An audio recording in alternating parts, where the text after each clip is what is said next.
Hello and welcome to the Polar Directions Book Conversation.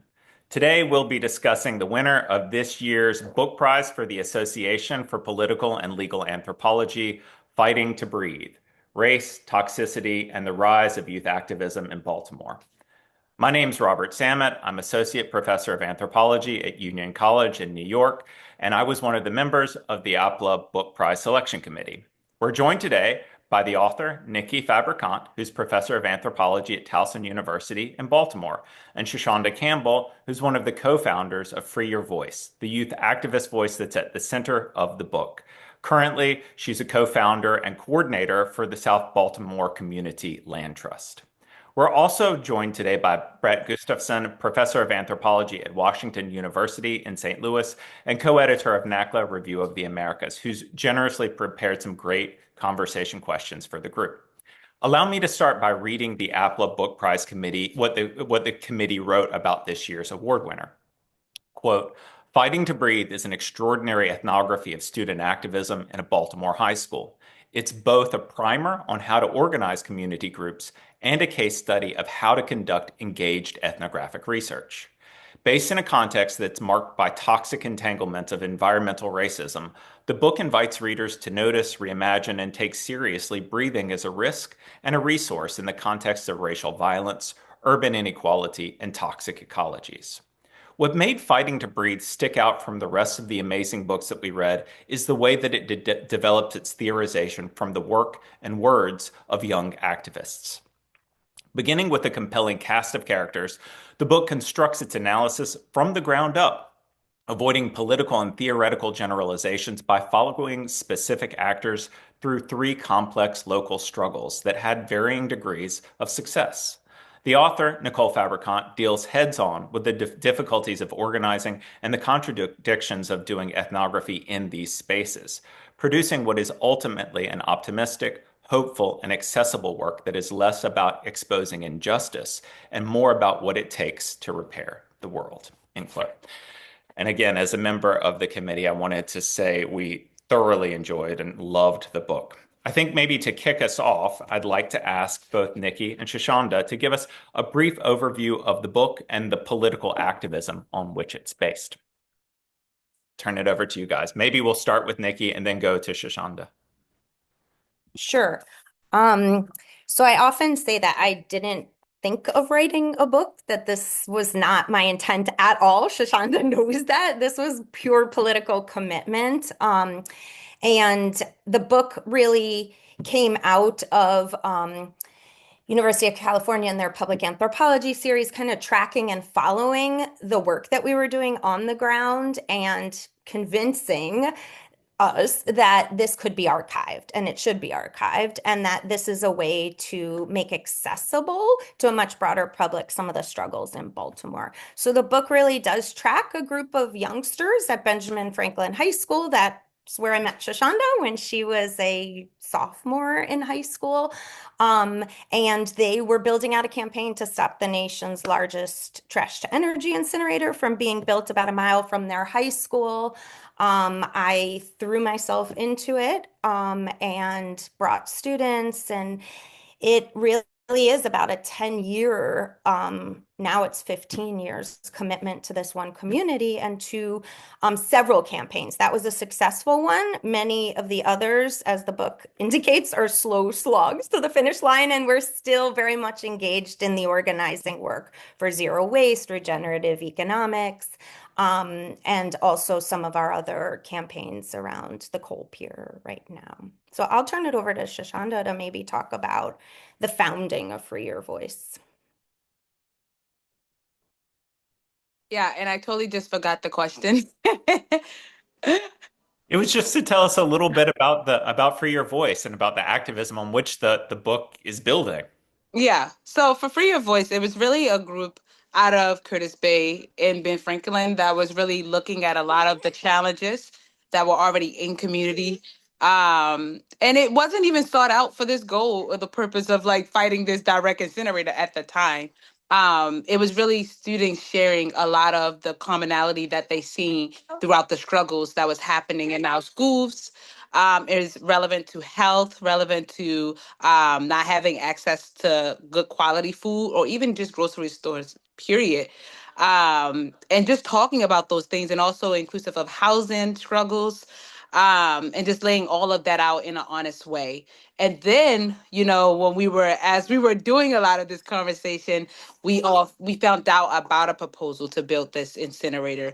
And after doing a lot of research, we had a mentor at the time named Greg Saltel, who actually works at the Land Trust, who actually helped us do find things that we didn't know how to find necessarily at that point, like contracts, like what it actually meant for us to have this new facility.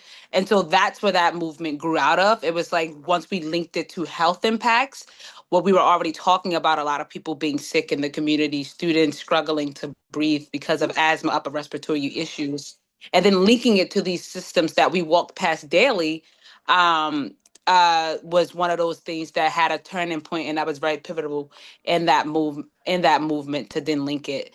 And so at that point, we just knew we had to not have this thing built in a community that already had all of these different stationary pollutants. And so Free Your Voice really grew out of that movement of, again, commonality and the struggles that was happening in Curtis Bay in South Baltimore.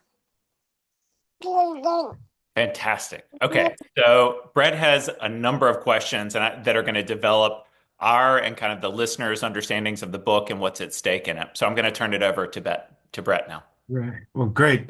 First of all, congratulations to Nikki, but also to Shashawnda and the movement. It's a really amazing history, and I'm glad I got to read it. And thanks for the invitation. It's really inspiring. I mean, you sort of just kind of answered this, but uh, and this happened a few years ago, so it might not be fresh in your memory. But Nikki writes about how Free Your Voice used some ideas from Paulo Freire about raising consciousness, um, uh, forms of analysis, the problem tree, the power cube, these different exercises. They're also, life is not necessarily easy for a lot of young people. This idea of root shocks was sort of stood out to me, and how young people sort of channeled their despair or their anger into mobilizations, all of which sort of really amazing. But I was wondering if you would be willing to share a little bit of your own experience of becoming an activist. Was this a transformation, or maybe you were always already an activist?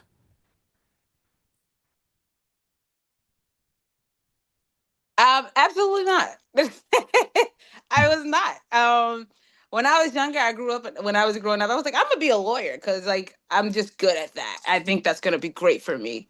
I think the thing about this movement, we're always trying to work ourselves out of a job. Because this is not something that people should have to do. Right. It's a struggle that, I hate to romanticize, because at the end of the day, no community should be suffering Mm. at the way that communities are in South Baltimore.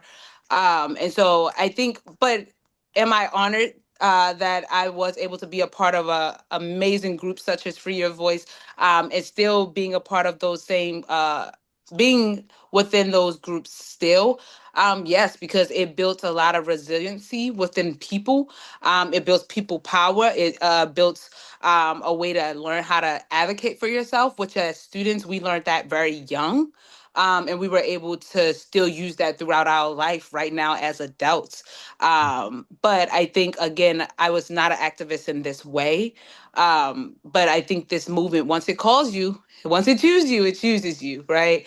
And most of the time you don't get out of it. And I think when we're comparing, again, this struggle to the reality, which is lives being lost, and the reality of watching our peers, our family, and the people we love struggle, it's just something that you have to do. We knew that there is two types of people. There's people that see the problem, do nothing, and then there's people that see the problem and they do something. And we chose to do something. And so that's how. Then they were like, "You're an activist," and I was like, "Oh, okay, I'm an activist." Thanks. No, that's great. And I really appreciate you saying that, people shouldn't have to do this. You don't want to romanticize this. This is not something that people should have to do to have a livable space. I really like that. I really like that insight. And you talked about also this question. I'm sort of turning to Nikki. How you learned how to do research, or you had help finding new information. Obviously now you're learning about pollution, types of pollution, and so forth. And Nikki writes about the importance of a lot of the history that had been written, and this book as well will be one of those documents. And Nikki, you said that um, academics in general and anthropologists, since that's what you and I are and Robert are, could do a lot better. Can you say a little bit more about how we could do better, maybe helping get information into people's hands or doing something different? Sure. I have a lot of ideas about this. Shashawnda knows I got a lot of beef with the anthropology, especially in our city when the Hopkins extractive helicopter comes into Curtis Bay. So I think that I lay a lot of that out in the postscript. One thing I've thought a lot about is long-term solidaristic relationships. And I think our discipline should model that, right? Like deep ethnography, living in community, being with one community for an entire lifetime. But oftentimes I feel in a moment where everything's so fleeting, people are moving from one topic to another. And whatever the sexiest and most attractive is in the moment, they tend to move. So that's something that I think is critical for anthropology. I think also just being humble, showing up and listening, right? Deep listening and allowing community to lead, to guide you. That's some of the work that the scientists have done really effectively in Curtis Bay is like, what are the questions that are emanating out of this community? Not me with an agenda as an anthropologist, but rather how can they define the research? How can they begin to collect that data and then disseminate it to much larger publics. So I've thought a lot about what it means to walk alongside people in that struggle and to define the questions and the work out of their interests and their struggles.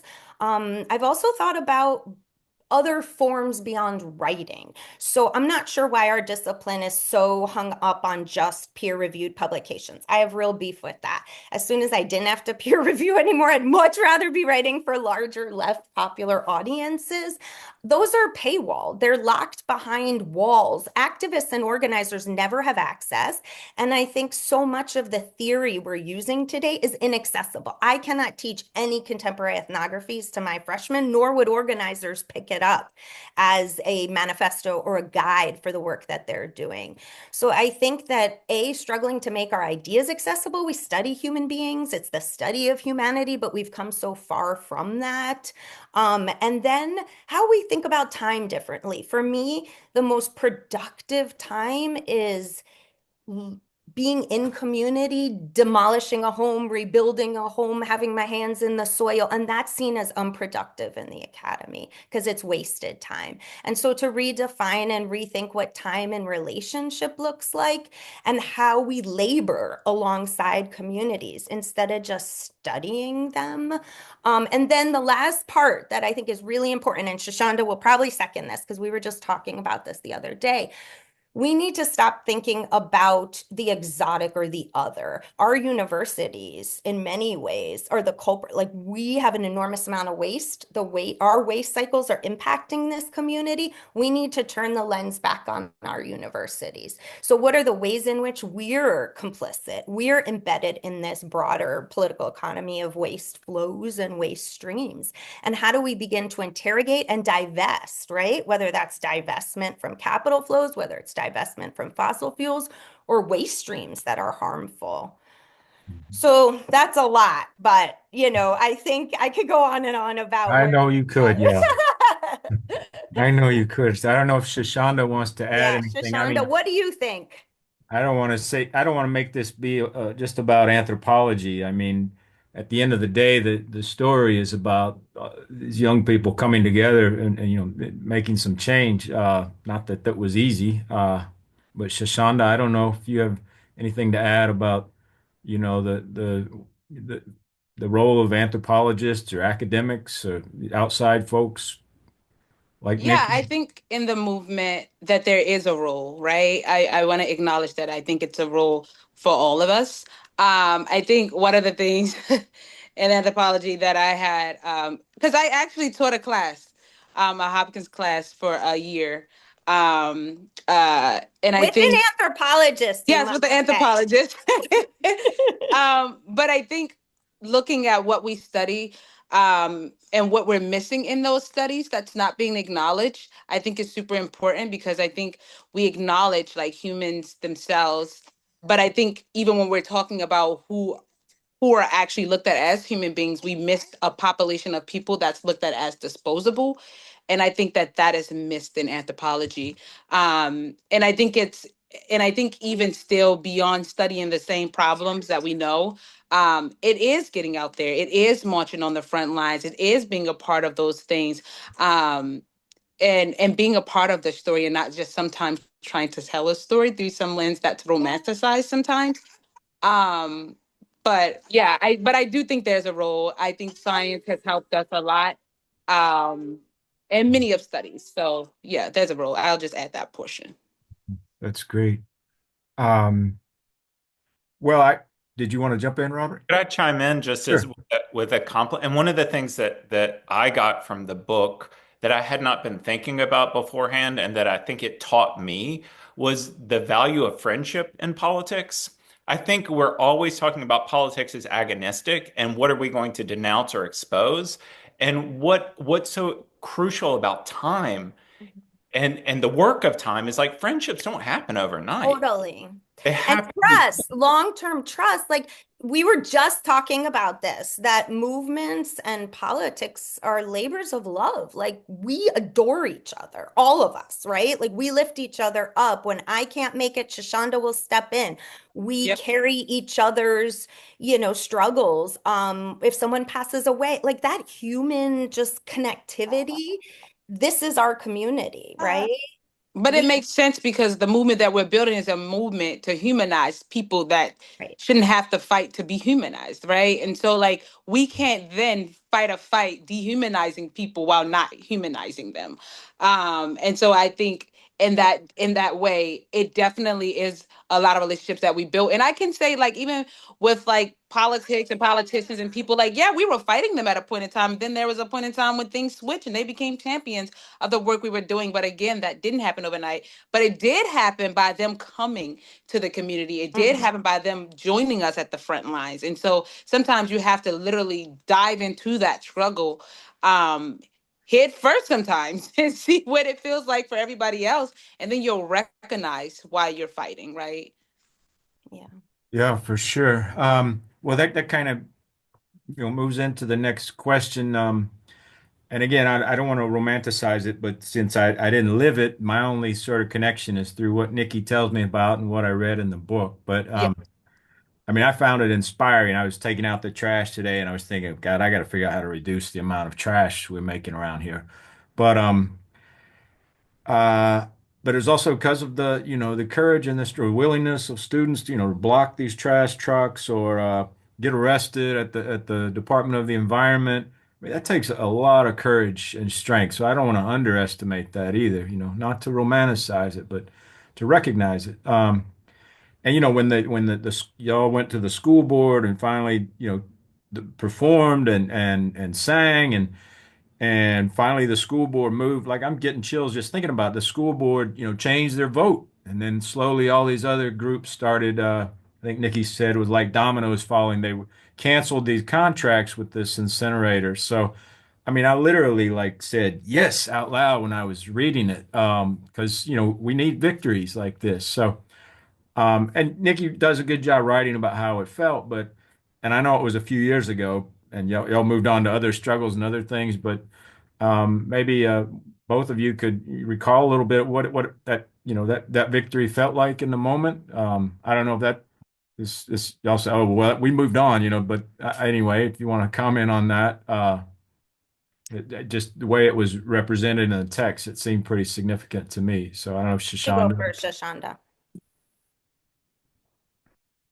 Yeah, I think in that moment, I think it was recognition of like again that people people were being seen and they weren't just being, again, pushed off to the side as if they were outcast to the ends of society, but they were being acknowledged in this way of saying, someone acknowledging them as humans to say, I'm going to cut this contract. You know why? Because this is wrong.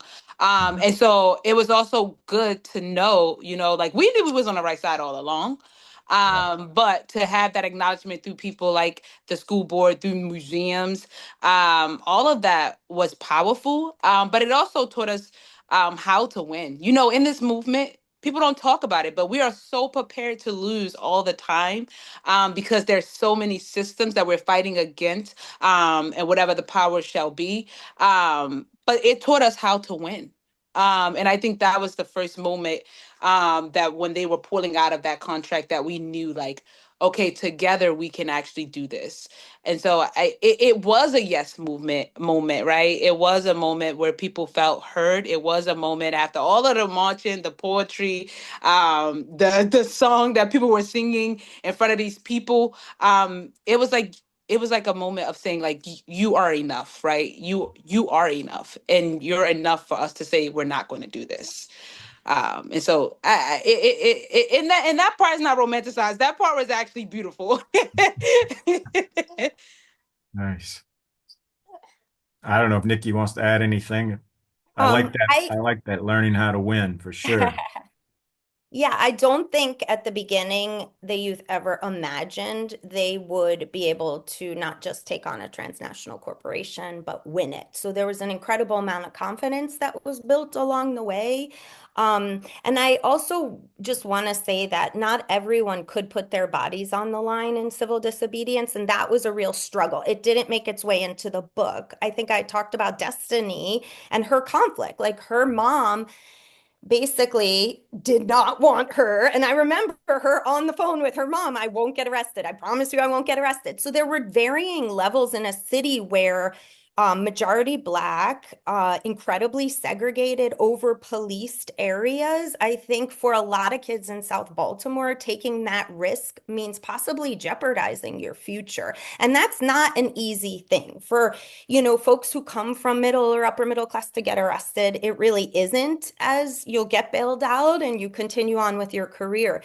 But it's something that stuck with me for such a long time because Shashawnda and I often think about how do we protect our youth now, today? Like we just don't know in this moment where anyone could be arrested during a protest. How do we prepare them and make sure that they're safe, right? So yeah, I think it was victorious, but I also want to be real about the kinds of tensions, right, of civil disobedience.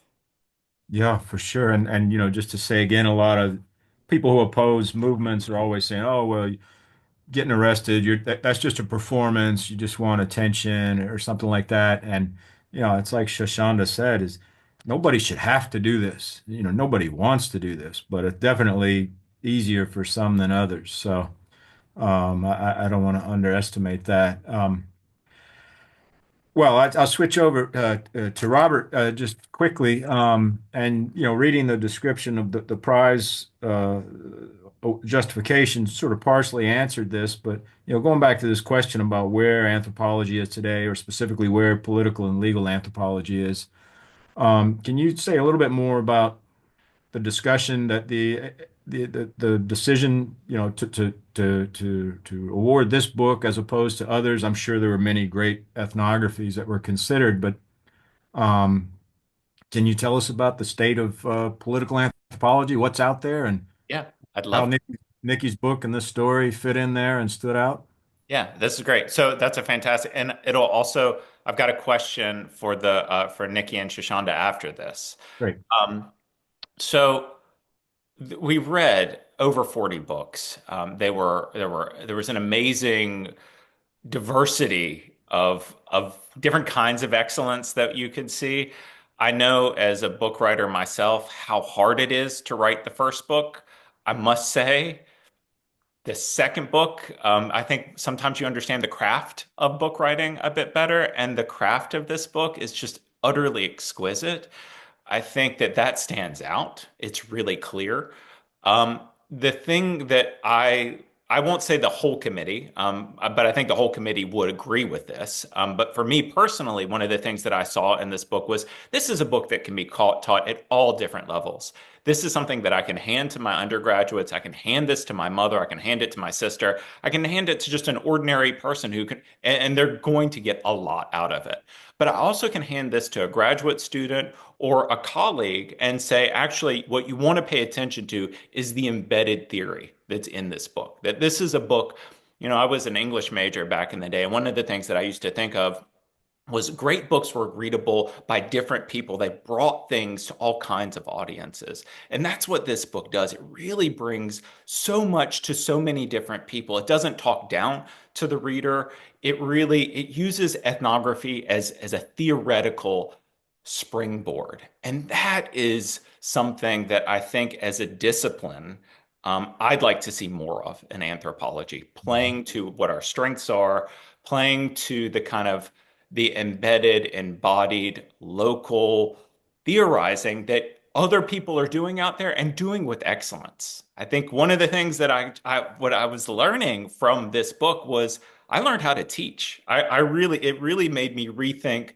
friendship and politics, and it also made me rethink what does pedagogy mean and what can I do with it. And so in that way, the book works on all these different levels and in different layers. And for that reason, it's such a valuable contribution.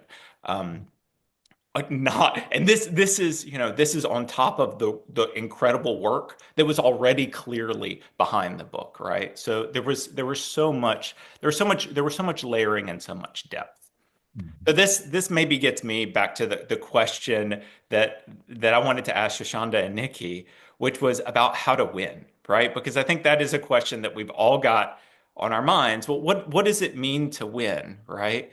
Could you guys talk a little bit more about that? What does it mean to learn how to win and to teach people how to win? You want to go first, Shashawnda? No. Well, we're not winning right now. So let me say that. Yes, I think that focusing on the local has kept me sane in this moment. I don't know if Shashawnda feels the same way, but my energy, my anxiety has been funneled into local campaign building. Right now, we are building a massive campaign against a billion-dollar corporation. We don't imagine we're going to win against CSX and the open air coal pier. We have the second largest on the East Coast. But the daily organizing, the protests, the kind of taking over of the governor's mansion. I mean, I think we both, Shashawnda and I, get exhilarated out of this kind of, I could say it because we're partners in crime around marching and demonstrating as well. And I think that, grounding ourselves in the local is one, area. But I think how do we win is a big question. I don't know, I think it's incredible. Like we're winning in Baltimore, right? And I could say that we're not winning at a federal or national level. And we're quite nervous about EPA funding and what this will mean for communities because it'll be dried up. And a lot of our grant funding comes, right, from community engaged programs through EPA. We're also quite concerned around, extraction, burning, pulling out of the Paris Agreement. All of this are things we fight on a daily basis. So it feels like the executive and the federal is not in sync with how much we are sort of seeing progress at a very local level. And so I would say that in 15 years, I think we dreamed of things as a team. We never imagined building 15 plus land trust homes where our families are about to move in. We never dreamed about having zero waste infrastructure and curbside composting at a city level to divert food waste from our massive incinerator. That's winning. Like to me, these are steps that we've taken in strategizing, in campaigning, in these deep relationships, Robert, as you've suggested. And the city officials are actually a little terrified of us because we always show up, right? And we're always going to harass them around doing the right thing, around allowing communities to define their own development. And I think a little bit CSX is nervous because they've bought out more and more property and land. And now we can't get as close to the coal pier because we've been protesting so hard. So I think those little things are indicative of the ways we're winning at a local level. Shashawnda, I'll pass it off to you. Yeah, I like that. I think the little ones, I remember talking to other activists and they were talking about if you don't acknowledge wins, then you can literally burn yourself out and become paralyzed to a lot of the work that's happening. And so I think there is so many wins that's happening in Baltimore. But I think the biggest win that I'll say is the involvement of people, right? Like people that are being impacted. Free Your Voice name isn't just a name, right? And so the fact that people feel comfortable to free their voices, to free their stories, that's a win, right? Because a lot of these stories weren't being told, right? And so I think that the acknowledgement through that alone is a win. But to also then have them come from not only telling their stories within each other in the community, but taking it even to the governor, taking it to Annapolis to say, listen, you have to listen to us. That is power. And for them to reclaim that power is a win. Even if we're not winning, like in the way of like this facility isn't closed down, like right at this very moment, we're winning in the fact that people are willing to stand up. We're winning in the fact that we know we can win. It's just amount of time that it's going to take. And then also shaping what a win looks like, right? In these different campaigns. And so I think all of that is great. I think specifically with the Free Your Voice fight against the incinerator, that was a clear win that you can see.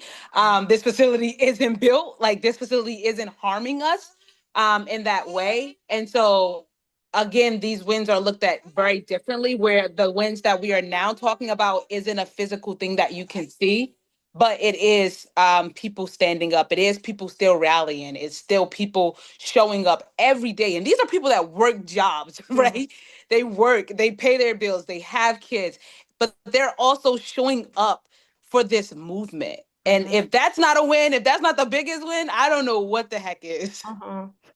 And, I also want to say that like regional coalition building has been very effective for us in terms of wins. I mean, we haven't quite won, but Shashanda's come on trips to Appalachia. We've been building across supply chain. So what would it look like from point of extraction all the way to export to have these deep kinds of relationships that we've built in Curtis Bay? That's part of, like, we just had a whole bunch of Appalachians and East Palestine folks who were dealing with the chemical bomb as a result of Norfolk Southern's train derailment come to Baltimore. That was huge. Like to spend 4 days with us in community, in solidarity, to walk and see white, rural, poor folks, right? To see urban Black forms of dispossession when we're often pitted against one another. And these tropes have benefited the establishment in so many ways.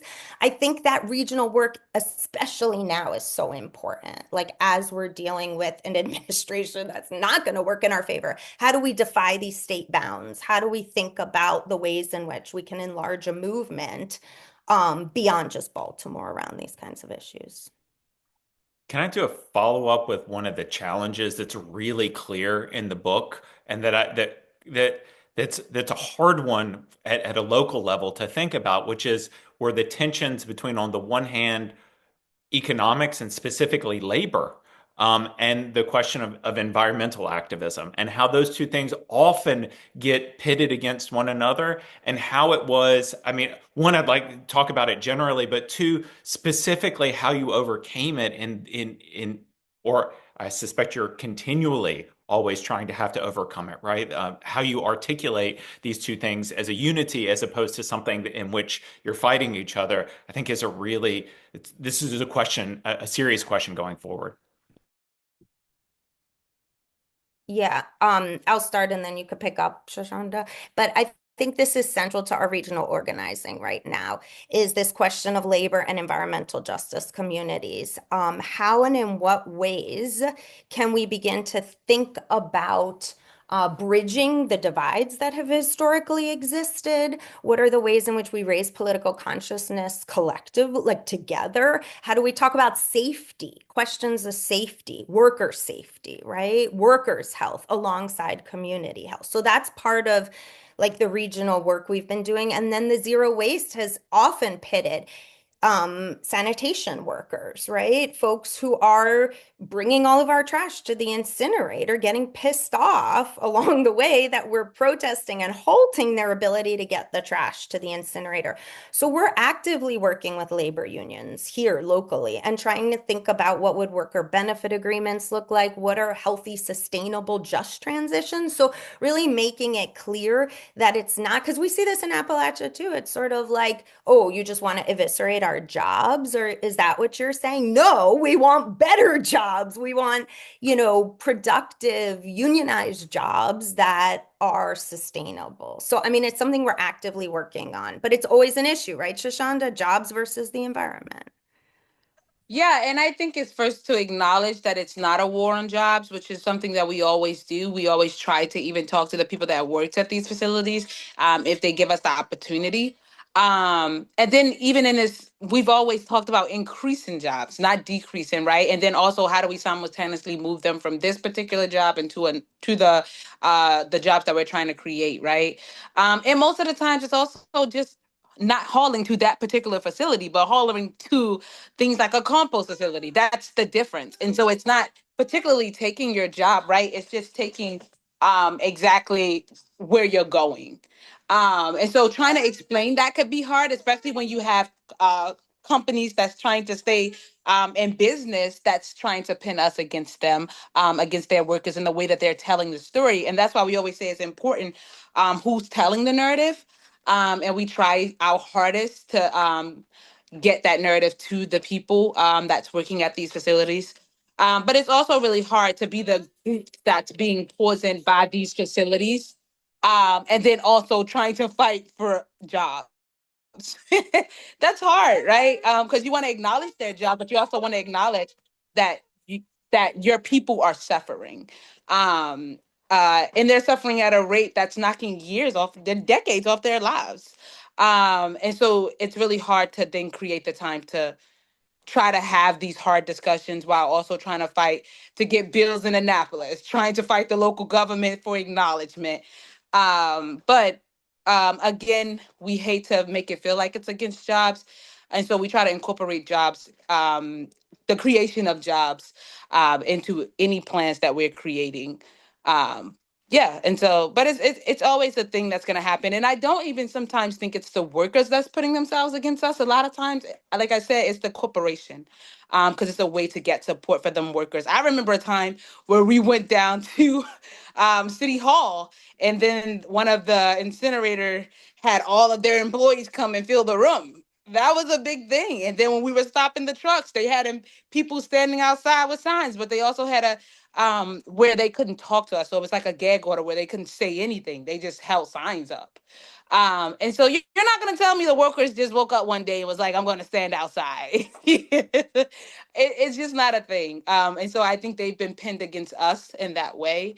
But I think that it's just it has to be a way, and we work with unions that acknowledge the work that we're doing and acknowledge that there is a transition that could happen that would not risk these jobs. It's just, again, companies' way of keeping their company rolling.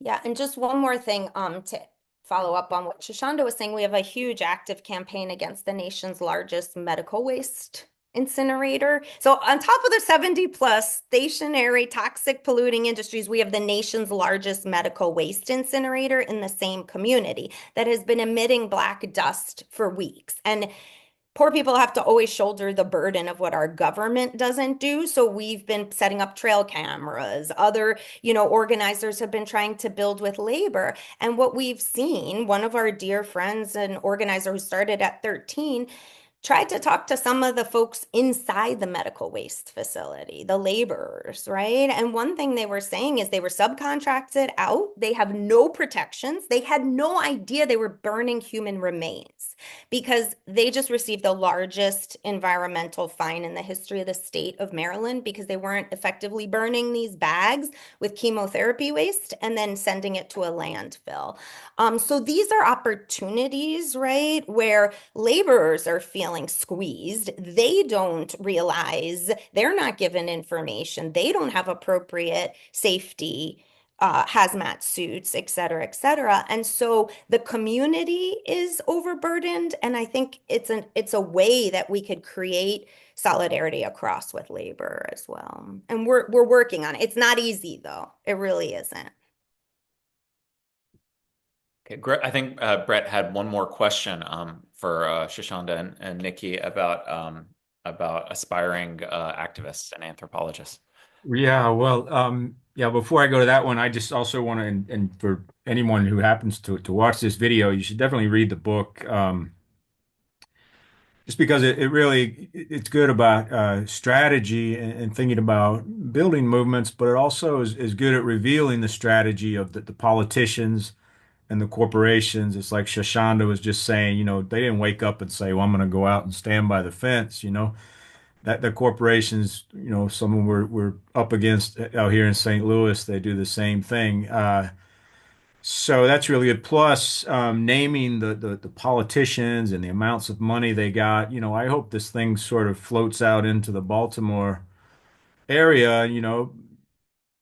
Some people are shameless and it won't make a difference. There are plenty of them, but some people do have a little bit of decency left. So definitely I recommend the book. And my last question was about advice, and you've both already given advice, whether to aspiring activists or aspiring anthropologists who'd like to do this work. I mean, you've said a lot along those lines, but I don't know if there's anything else you two would like to add or say to whoever might end up listening to this conversation.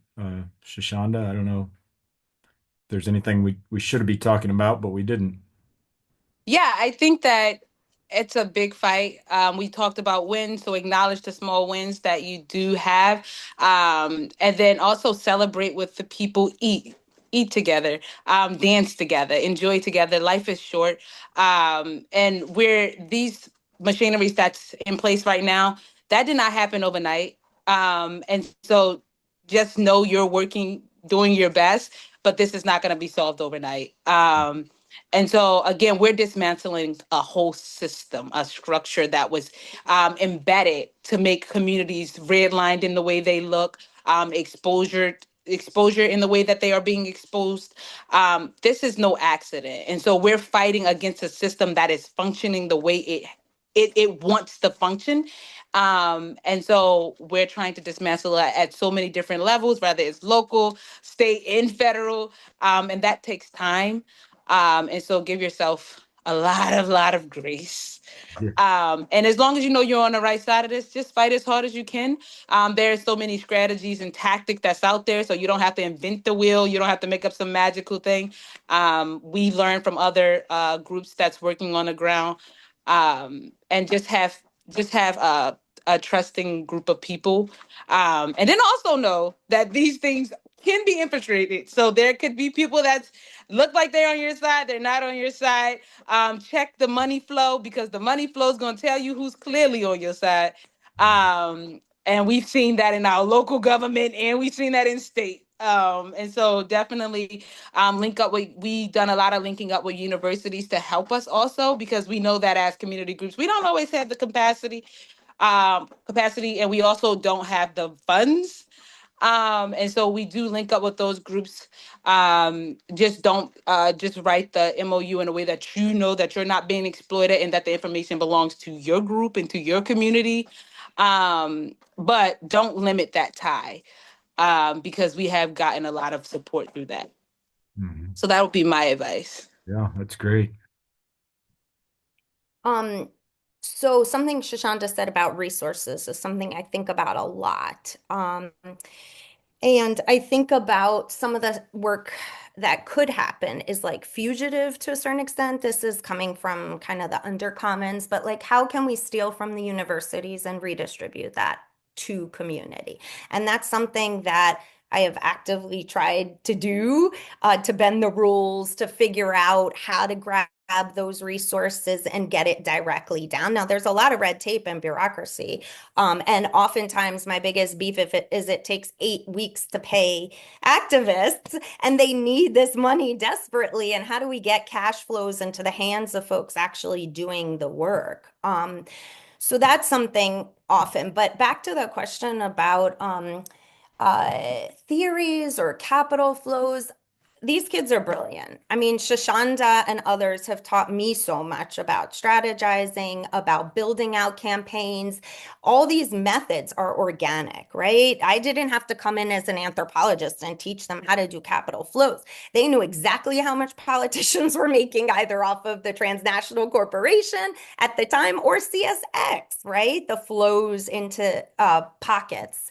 And so I think, Robert, when you said that was really astute around like the theory being embedded in their stories, because for me, that really was so important. I did not want to be the person that was amplifying or highlighting. I wanted it to be their theories, their organic intellectualism. And it's the way I operate in academia too, because I don't feel there should be walls. I feel our education should be on the streets. It should be in communities. I think organizers should be co-teaching classes if it's relevant. They're as smart, as savvy, as capable. The whole PhD is kind of a farce. So in some ways, I've tried to break that down too. Like, how do we get folks, right, that have clearly the knowledge into those classroom spaces? Thank you. Thank you. Thanks, both of you. Amazing insights. Fantastic conversation. I want to encourage everyone who's watching or who may watch this to go out and buy a copy of Fighting to Breathe, Race, Toxicity, and the Rise of Youth Activism in Baltimore. The subheading always gets you.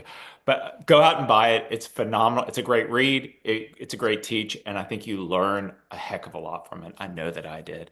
Thanks to all three of you one more time, and hope to see you again soon.